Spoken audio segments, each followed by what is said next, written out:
നമസ്കാരം, ആഴ്ചവട്ടത്തിലേക്ക് സ്വാഗതം. ദൈവത്തിന്റെ സ്വന്തം നാടെന്ന് വിശേഷണമുള്ള കേരളത്തിന് ഇതെന്തു പറ്റി? ക്രിമിനലുകളുടെ നാടെന്ന് തിരുത്തേണ്ടി വരും. ഹൃദയം തകർക്കുന്ന കൊലപാതകങ്ങളാണ് കേരളത്തിൽ നടക്കുന്നത്. ഉറ്റവരെയും ഉടയവരെയും സ്നേഹിച്ച പെൺകുട്ടിയെയും ദയാദാക്ഷിണ്യമില്ലാതെ കൊല ചെയ്ത അഫാന്റെ മൊഴി ദുരൂഹമായി തുടരുമ്പോൾ എന്തിന് എന്ന ചോദ്യം ബാക്കിയാകുന്നു. യുവതലമുറയുടെ പോക്ക് ഇതെങ്ങോട്ട്? ഇത്തരത്തിലുള്ള മാനസികാവസ്ഥയിലേക്ക് കുട്ടികളെയും യുവാക്കളെയും കൊണ്ടെത്തിക്കുന്ന സാഹചര്യം എന്ത് തുടങ്ങി ഒരുപാട് ചോദ്യങ്ങൾക്ക് ഉത്തരം കണ്ടെത്തേണ്ടതുണ്ട്. ഞെട്ടലോടെയാണ് വെഞ്ഞാറമൂട് 5 പേരുടെ കൊലപാതകം സമൂഹം കണ്ടത്.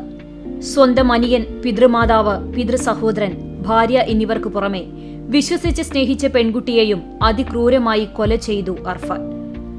പെറ്റമ്മയെയും പൊക്കിൾക്കൊടി ബന്ധം മറന്ന് അർഫാൻ അടിച്ചു കൊല്ലാൻ ശ്രമിച്ചെങ്കിലും ജീവന്റെ ഒരു തുടിപ്പ് ആ ശരീരത്തിൽ ശേഷിച്ചതിനാൽ ആശുപത്രി കിടക്കയിൽ ഉറ്റവർക്ക് സംഭവിച്ചതറിയാതെ മകനെ നിയമത്തിന് മുമ്പിൽ വിട്ടുകൊടുക്കാതെ ആ അമ്മ വേദനകൾ കടിച്ചമർത്തി മരുന്നിനോട് പ്രതികരിക്കുകയാണ്. അതും ഒരു ക്യാൻസർ രോഗി. ഒരു 23-കാരന് എങ്ങനെയാണ് ഇങ്ങനെ കൊലപാതകങ്ങൾ ചെയ്യാൻ ധൈര്യം കിട്ടിയത്? ഒരു ദിവസം കിലോമീറ്ററുകൾ താണ്ടി 5 കൊലപാതകങ്ങൾ നടത്തി അർഫാൻ. അതും മനസാക്ഷിക്കുത്തില്ലാതെ തന്നെ. വിദേശത്തുള്ള ഉപ്പയുടെ അസാന്നിധ്യത്തിൽ അനിയനെ സ്വന്തം ജീവനെപ്പോലെ സ്നേഹിച്ചിരുന്ന അർഫാൻ സഹോദരനെ കൊന്നു എന്ന് വിശ്വസിക്കാൻ പോലും പലർക്കുമാവുന്നില്ല. പുറമേ വലിയ സംസാരപ്രിയനല്ലെന്നും എന്തൊക്കെയോ നിഗൂഢതകൾ സ്വഭാവത്തിൽ ഉണ്ടെന്നുള്ള സംശയം ബന്ധുക്കൾക്കും നാട്ടുകാർക്കും ഉണ്ടെങ്കിലും മുമ്പ് ക്രിമിനൽ പശ്ചാത്തലമൊന്നും ഇല്ലാത്ത വ്യക്തി എന്തിന്റെ അടിസ്ഥാനത്തിലാണ് ക്രൂര കൊലപാതകങ്ങൾ നടത്തിയത് എന്ന് സംശയം. സാമ്പത്തിക ബാധ്യതയാണെന്ന് പറയുന്നുണ്ടെങ്കിലും അത് മാത്രമാണോ കാരണം എന്നതിൽ വ്യക്തത വരേണ്ടതുണ്ട്. ആർഭാട ജീവിതം നയിക്കാൻ ഇഷ്ടപ്പെട്ടിരുന്ന അർഫാന ലക്ഷങ്ങളുടെ ബാധ്യത വന്നതിലും അന്വേഷണം നടത്തേണ്ടതുണ്ട്. മദ്യമോ ലഹരിയോ ഉപയോഗിക്കുന്നതിനെക്കുറിച്ച് ആർക്കും അറിവില്ലെങ്കിലും അതും അന്വേഷണ വിധേയമാണ്. ചുറ്റിക കൊണ്ട് തലക്കടിച്ച് വികൃതമാക്കിയുള്ള കൊലപാതകങ്ങൾ നടത്തണമെങ്കിൽ അർഫാന്റെ മനസ്സും അത്രത്തോളം വികൃതമാണെന്ന് വേണം മനസ്സിലാക്കാൻ. എന്നിട്ടും ഒരു കൂസലുമില്ലാതെ പോലീസ് സ്റ്റേഷനിൽ കയറി 6 പേരെ കൊന്നുവെന്ന മനസാക്ഷിക്കുത്തില്ലാതെ പറയാനുള്ള ചങ്കൂറ്റവും. കേരളത്തിൽ കേട്ടുകേൾവി പോലുമില്ലാത്ത സംഭവങ്ങൾക്കാണ് നമ്മൾ സാക്ഷ്യം വഹിക്കുന്നത്. യുവതലമുറയുടെ ആർഭാടങ്ങളും ആഘോഷങ്ങളും എല്ലാം അവസാനിക്കുന്നത് കത്തിമുനയ്ക്ക് മുമ്പിലാണ്. എന്ത് ധൈര്യത്തോടെയാണ് വീട്ടിലുള്ളവർ ഇരിക്കേണ്ടത്? മക്കൾക്ക് സംഭവിക്കുന്ന മാറ്റങ്ങൾ അറിയാതെ എല്ലാം മക്കൾക്കെന്ന് കരുതി അവർക്ക് വേണ്ടി ജീവിക്കുന്ന അച്ഛനമ്മമാരുടെ ജീവൻ സ്വന്തം മക്കൾ തന്നെ കവർന്നെടുക്കുന്ന സ്ഥിതി. ഒരു മനുഷ്യന് എത്രത്തോളം ക്രൂരനാകും സാധിക്കും എന്നുള്ളതിന്റെ തെളിവാണ് അർഫാൻ. ഇനിയും ഇതുപോലെ എത്രയോ അർഫാൻമാർ നമ്മുടെ സമൂഹത്തിൽ പതിയിരിക്കുന്നുണ്ടാകും. മാനസിക വൈകൃതങ്ങളോ അതോ ലഹരി കെടുത്തുന്ന വിഭ്രാന്തിയോ എന്നെല്ലാം പുറത്തു വരേണ്ടതുണ്ട്. യുവതലമുറയുടെ വരും വരായ്മകൾ ചിന്തിക്കാതെയുള്ള ആക്രമണങ്ങൾ ഇല്ലാതാക്കുന്നത് സ്വന്തം ജീവനും ജീവിതവും മാത്രമല്ല, അവർക്ക് ചുറ്റുമുള്ള ഒരുപാട് പേരുടെ ജീവിതങ്ങളാണ്. കൊലപാതകങ്ങൾ മാനസിക നില തെറ്റി എന്നെല്ലാം പറഞ്ഞ് തള്ളിക്കളയാവുന്നതല്ല ഇത്തരത്തിലുള്ള കൊടും ക്രൂരത. കുട്ടികളുടെയും യുവാക്കളുടെയും മാനസിക നില തെറ്റിക്കുന്ന ക്രിമിനൽ മൈൻഡ് വളർന്നു വരുന്ന സാഹചര്യങ്ങൾ കണ്ടെത്തി പരിഹാരം കാണേണ്ട അവസ്ഥ അനിവാര്യമായിരിക്കുന്നു.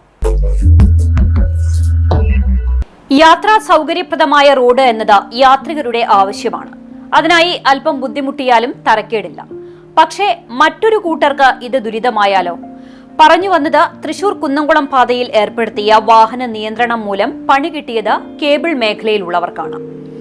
ചൂണ്ടൽ വെട്ടുകാട് മേഖലയിൽ CCTV കേബിളുകളും വൈദ്യുതി കേബിളുകളും പൊട്ടുന്നതും ഇന്റർനെറ്റ് സംവിധാനം തകരാറിലാകുന്നതും പതിവായി മാറിയിരിക്കുകയാണ്. ചൂണ്ടൽ വെട്ടുകാട് മേഖലയിൽ കേരള വിഷൻ CCTV കേബിളുകൾ വ്യാപകമായി പൊട്ടി. ഒരാഴ്ചക്കിടെ മേഖലയിൽ കേബിൾ പൊട്ടി ഇന്റർനെറ്റ് കേബിൾ TV സർവീസുകൾ തകരാറിലാകുന്നത് 2ാം തവണ. തൃശൂർ കുന്നംകുളം പാതയിൽ റോഡ് നിർമ്മാണവുമായി ബന്ധപ്പെട്ട് വാഹനങ്ങൾ ആളൂർ, വെട്ടുകാട്, ചൂണ്ടൽ മേഖലയിലൂടെയാണ് കടന്നുപോകുന്നത്. കണ്ടെയ്നർ ഉൾപ്പെടെയുള്ള വലിയ വാഹനങ്ങൾ വീതി കുറഞ്ഞ റോഡിലൂടെ കടന്നുപോകുന്നതിന്റെ ഭാഗമായാണ് കേബിളുകൾ വ്യാപകമായി പൊട്ടിയിരിക്കുന്നത്. തൃശൂർ കുന്നംകുളം പാത നിർമ്മാണ പ്രവൃത്തികൾ പുരോഗമിക്കുന്നതിനാൽ വാഹനങ്ങൾ കേച്ചേരിയിൽ നിന്നും ആളൂർ, മറ്റം, കൂനമൂച്ചി വഴി തിരിഞ്ഞ് പോകുന്നതിനാണ് പോലീസ് നിർദ്ദേശം നൽകിയിരുന്നത്. എന്നാൽ ആളൂർ സെന്ററിൽ നിന്നും വെട്ടുകാട്, ചൂണ്ടൽ വഴിയാണ് വാഹനങ്ങളിലേറെയും കടന്നുപോകുന്നത്.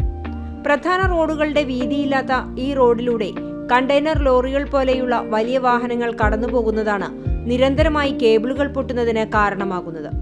എല്ലാ ദിവസവും കേബിളുകൾ പൊട്ടുന്നത് മൂലം കേബിൾ ഓപ്പറേറ്റർമാരും തൊഴിലാളികളും ദുരിതത്തിലായിരിക്കുകയാണ്. ഇതിനൊപ്പം ഇന്റർനെറ്റ് സേവനങ്ങൾ തടസ്സപ്പെടുന്നതിനാൽ ഉപഭോക്താക്കളും വലയുകയാണ്. ഒരു സ്ഥലത്ത് അറ്റകുറ്റപ്പണി നടത്തി പ്രശ്നപരിഹാരം കാണുമ്പോഴേക്കും അടുത്ത സ്ഥലത്ത് കേബിൾ പൊട്ടുന്ന സ്ഥിതിയാണ് നിലവിലുള്ളത്. കേരള വിഷന്റേതിന് പുറമെ സ്വകാര്യ കമ്പനിയുടെ കേബിളും KSEB ലൈനുകളും പൊട്ടിയിട്ടുണ്ട്.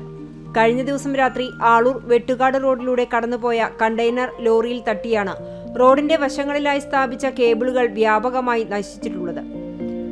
ദ്രുതഗതിയിൽ അറ്റകുറ്റപ്പണി നടത്താൻ കേബിൾ ഓപ്പറേറ്റർമാരും തൊഴിലാളികളും സജീവമായി രംഗത്തുണ്ടെങ്കിലും അടിക്കടി കേബിളുകൾ പൊട്ടുന്നത് കേബിൾ ഓപ്പറേറ്റർമാരെയും തൊഴിലാളികളെയും ഒപ്പം തന്നെ ഉപഭോക്താക്കളെയും ദുരിതത്തിലാക്കിയിരിക്കുകയാണ്. മേഖലയിൽ അത്യാവശ്യമായ ഇന്റർനെറ്റ് സംവിധാനം തകരാറിലായത് പല സ്ഥാപനങ്ങളിലെയും ജോലികളെ ബാധിക്കുന്നുണ്ട്. കേബിൾ ഓപ്പറേറ്റർമാരാണ് കൂടുതൽ ബുദ്ധിമുട്ടിലായത്. വലിയ വാഹനങ്ങൾ കടത്തിവിടുമ്പോൾ ഉണ്ടാകുന്ന ഇത്തരം അവസ്ഥകൾ അധികാരികൾ മനസ്സിലാക്കണം. വാഹനങ്ങൾ കടത്തിവിടുന്നതിൽ മുൻപ് നിശ്ചയിച്ച മാർഗനിർദ്ദേശം നടപ്പിലാക്കുന്നതിന് പോലീസ് ഉൾപ്പെടെയുള്ള ബന്ധപ്പെട്ട അധികാരികൾ തയ്യാറാകണമെന്നാണ് കേബിൾ ഓപ്പറേറ്റർമാരുടെ ആവശ്യം. വരാനുള്ളത് വരും. എത്ര ശാസ്ത്രീയമായാലും പ്രകൃതിയുടെ വികൃതിയിൽ അതെല്ലാം വെള്ളത്തിലാവുകയും ചെയ്യും. പുനർനിർമ്മാണ ഘട്ടത്തിൽ ഇടിയഞ്ചിറ റെഗുലേറ്റർ തകർന്നു വീണതാണ് ഇവിടെ വിവാദം.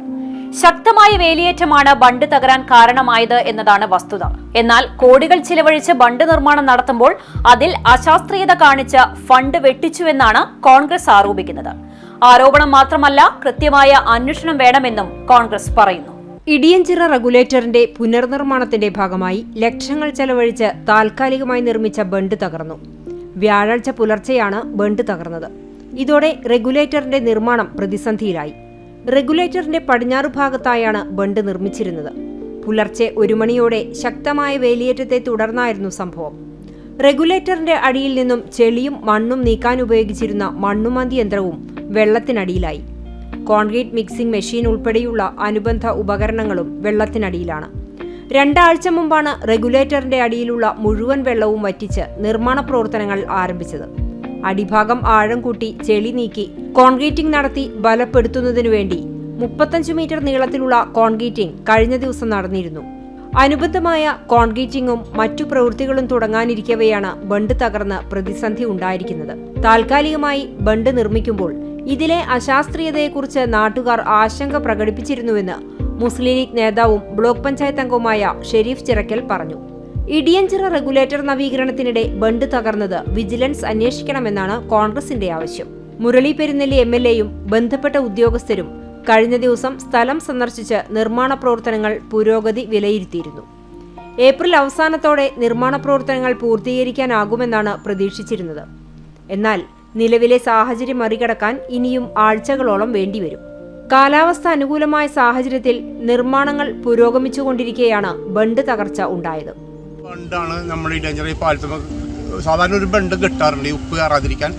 പിന്നെ ഇപ്പം ഈ വർക്കിന് വേണ്ടിയിട്ട് ഒരു താൽക്കാലിക ബണ്ട് ഇവിടെ കെട്ടിയിട്ടുണ്ട്. പക്ഷേ താൽക്കാലികമായതുകൊണ്ടായിരിക്കാം ഒരു പക്ഷേ അവരുടെ ശ്രദ്ധ കൂടുതൽ കൊടുക്കാത്തത് കൊണ്ട് തന്നെ ആ ബണ്ടാണ് ഇപ്പോൾ പൊട്ടിയിട്ടുള്ളത്. ഈ ബണ്ട് ഉണ്ടാക്കുന്ന സമയത്ത് തന്നെ ഇതിൻ്റെ ആളുകൾ പറഞ്ഞിരുന്നു ഇവിടെ കുറച്ചും കൂടി സ്ട്രോങ്ങിൽ വേണം, കാരണം അല്ലെങ്കിൽ ബണ്ട് പൊട്ടാൻ, കാരണം വെള്ളത്തിൻ്റെ വാറ് വരുമ്പോൾ അത് മിക്കവാറും അത് പൊട്ടാൻ സാധ്യതയുള്ള ഇതിൻ്റെ പ്രവർത്തനത്തിൽ തുടക്കത്തിൽ തന്നെ ഇവിടെയുള്ള ജനങ്ങൾ ആവശ്യപ്പെട്ടിരുന്നു. പക്ഷെ അതൊന്നും വകവെക്കാതെയാണ് അവിടുത്തെ വർക്കർമാർ ഇത് ചെയ്തത്. പക്ഷെ അതിൻ്റെ ഫലമായിട്ട് ഇപ്പോൾ ഇന്നലെ അർദ്ധരാത്രിയിലായതുകൊണ്ട് പണിക്കാർ ഇല്ലാത്തത് കൊണ്ടും ഒരു വൻ അപകടമാണ് ഒഴിവായിട്ട്, അല്ലെങ്കിൽ ഒരു ജീവഹാനി വരെ സംഭവിക്കുമായിരുന്ന ഒരു അവസ്ഥയാണ് ഇപ്പോൾ ഉള്ളത്. കാരണം അതിൽ ആഴം കൂട്ടിയിട്ടൊക്കെ ഉള്ള സ്ഥലമായതുകൊണ്ട് അപകടങ്ങൾ, ആ അപകടം ഇപ്പം ഉണ്ടായ സംഭവം ഇന്നലെ പണിക്കാരുണ്ടെങ്കിൽ തീർച്ചയായും പിന്നെ അവിടെ നമുക്ക് അപകടം ജീവൻ തന്നെ പോകുമായിരുന്ന അവസ്ഥയായിരുന്നു. ഇപ്പം നമുക്കറിയാം JCB ഒക്കെ വെള്ളത്തിൽ മുങ്ങിക്കിടക്കുന്ന ഒരു അവസ്ഥ കണ്ടില്ല. അത്രയും താഴ്ചയുള്ള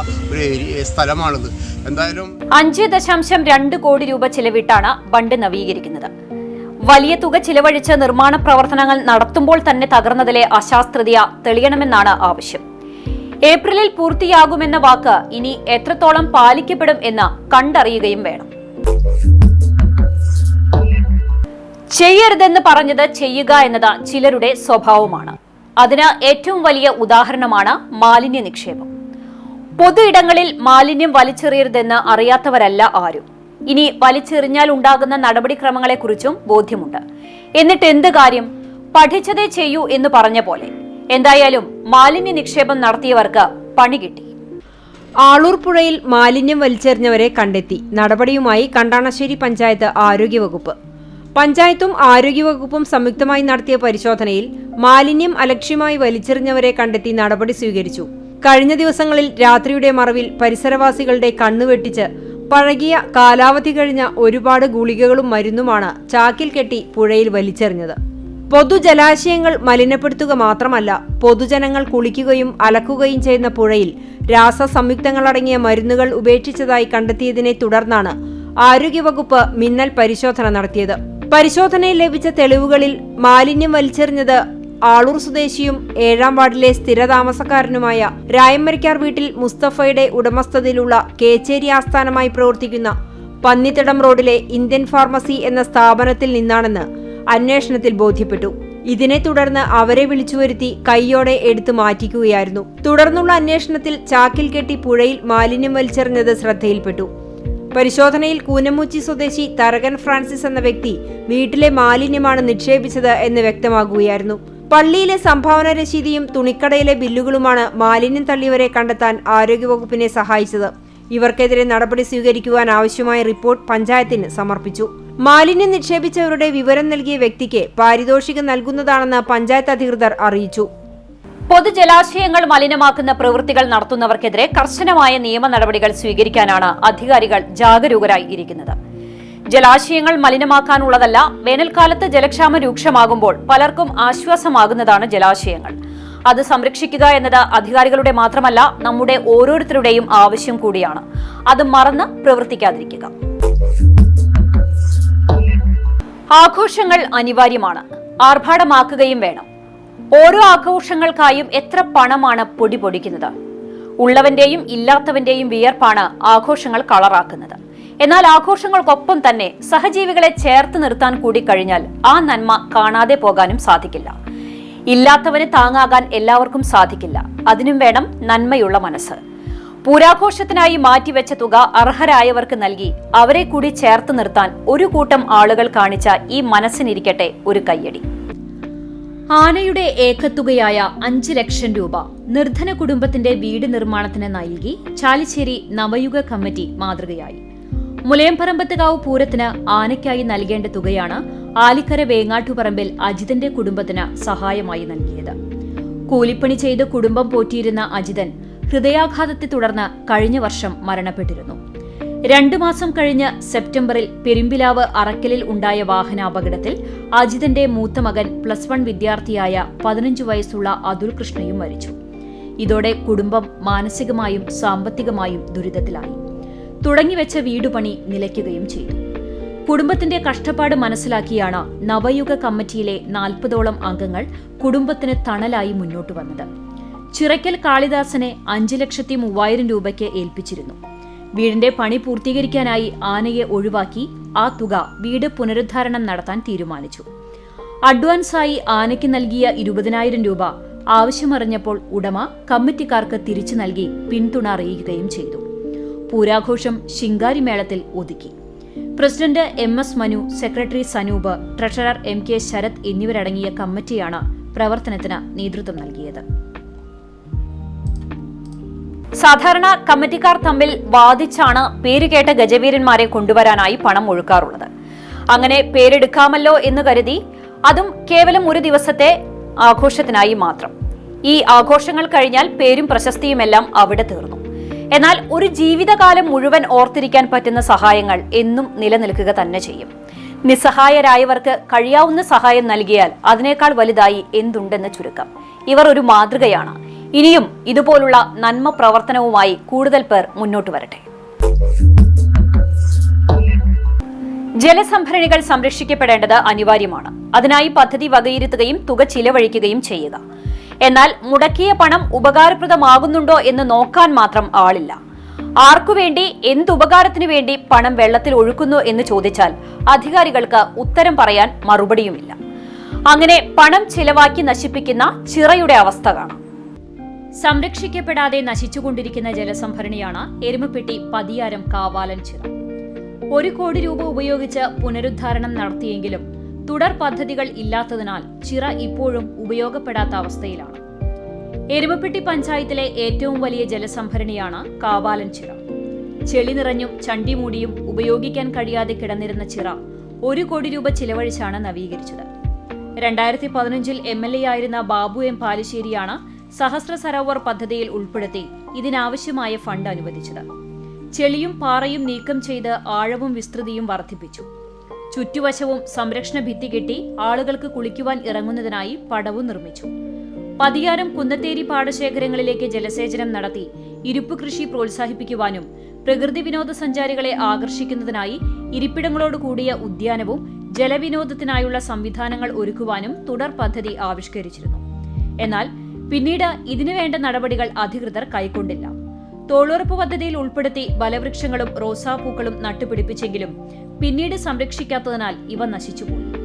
ചിറയ്ക്ക് ചുറ്റുഭാഗവും ഇപ്പോൾ പുല്ലും പാഴ്ചെടികളും വളർന്ന് കാട് പിടിച്ച് കിടക്കുകയാണ്. പടവുകൾ പൊട്ടിപ്പൊളിഞ്ഞും വെള്ളത്തിൽ ചണ്ടി നിറഞ്ഞും ചിറയിൽ ഇറങ്ങുവാനും വെള്ളം ഉപയോഗിക്കുവാനും കഴിയാത്ത അവസ്ഥ. കുന്നത്തേരി പാടശേഖരത്തിലേക്ക് ജലസേചനത്തിനുള്ള സംവിധാനം ഒരുക്കാത്തതിനാൽ കാർഷിക വൃത്തിക്കും ചിറ പ്രയോജനപ്പെടുന്നില്ല. ഇതിനിടയിൽ പഞ്ചായത്തിന്റെ നേതൃത്വത്തിൽ ചിറയോട് ചേർന്ന് ചെടികൾ ഉണ്ടാക്കി വിതരണം നടത്തുന്നതിനായി നഴ്സറി നിർമ്മിച്ചു. ചിറയിലെ വെള്ളം ഉപയോഗപ്പെടുത്തി പ്രവർത്തിക്കുവാനായിരുന്നു പദ്ധതിയിട്ടിരുന്നത്. എന്നാൽ കുറച്ചു ദിവസത്തിനുള്ളിൽ ഇതും അടച്ചുപൂട്ടി. ഈ വകയിലും സർക്കാരിന്റെ ലക്ഷങ്ങൾ നഷ്ടപ്പെട്ടു. ലക്ഷങ്ങളുടെ നഷ്ടം മാത്രം ഉണ്ടാക്കിയ ചിറ. പണം ചിലവഴിച്ചു എന്ന് പറയാനായി പണം മുടക്കി എന്ന് കരുതിയാലും തെറ്റു പറയാനാവില്ല. വിനോദസഞ്ചാരത്തിനും ഉപയോഗിക്കാവുന്ന വരുമാനദായകമാകുന്ന പദ്ധതിയാണ് ആർക്കും ഉപകാരമില്ലാതെ നശിക്കുന്നത്. പണം ചെലവാക്കിയാൽ മാത്രം പോരാ, തുടർ പ്രവർത്തനങ്ങൾ കൂടി വിലയിരുത്തി മുന്നോട്ടു പോകാനുള്ള ഉത്തരവാദിത്തവും അധികാരികളുടേതാണ്. വാർത്തയും വാർത്താ വിശകലനവുമായുള്ള ആഴ്ചവട്ടം ഇവിടെ പൂർണ്ണമാകുന്നു. നന്ദി, നമസ്കാരം.